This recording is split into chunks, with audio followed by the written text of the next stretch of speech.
Hi, my name is Matthew with the Chattanooga Public Library. Today we're going to be talking about sundials and how to make them with some items you might have around the house. Some supplies that you can use are paper plates or something circular like a piece of cardboard.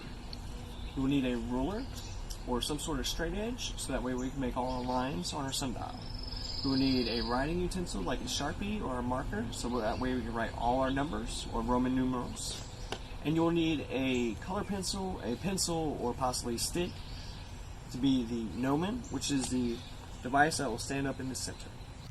Let's talk a little bit about sundials. Sundials are the oldest known devices that are used to measure time. It depends on the rotation and movement of the sun. As the sun moves from east to west, the shadows form predict the time of the day. The Egyptians were the first to use the sundials. They used a stick or pillar called gnomon. Time was calculated depending on the length of the shadow. Greeks eventually made their own version of this, as did the Romans and many other cultures, using the Egyptian sundial as a basis for their own improvements upon the sundial. Now let's talk a little bit about orbits and how the Earth actually moves around the sun. So the orbit system is actually an elliptical, not a circle. The sun is located on one of the focus points of the elliptical, not the center.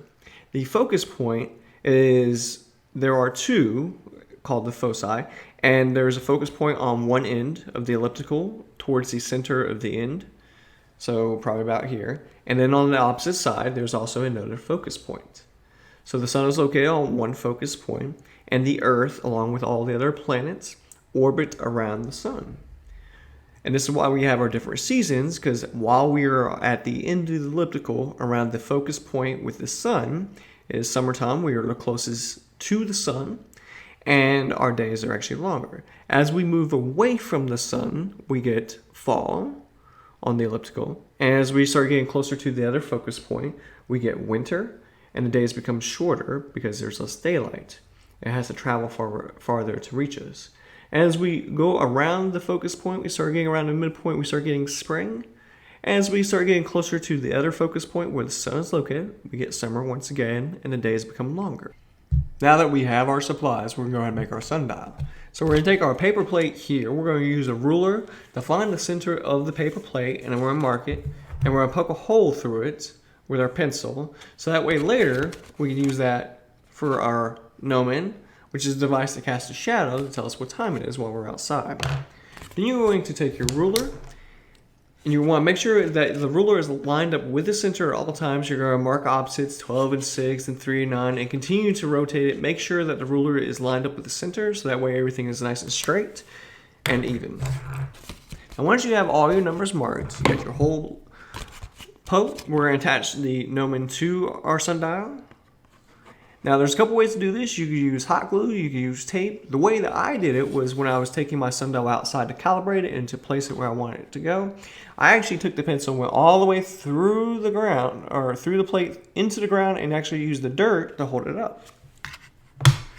Now, once we have our sundial made, we're going to go outside and calibrate it and place it where we want it to go. Now the 12, for a nice calibrated sundial, you want it facing north. Now, if you have trouble finding north, what you can do is go outside with a watch, maybe your phone, and figure out what time it is, and then you can rotate the plate until the shadow casted from the gnomon shows the correct time.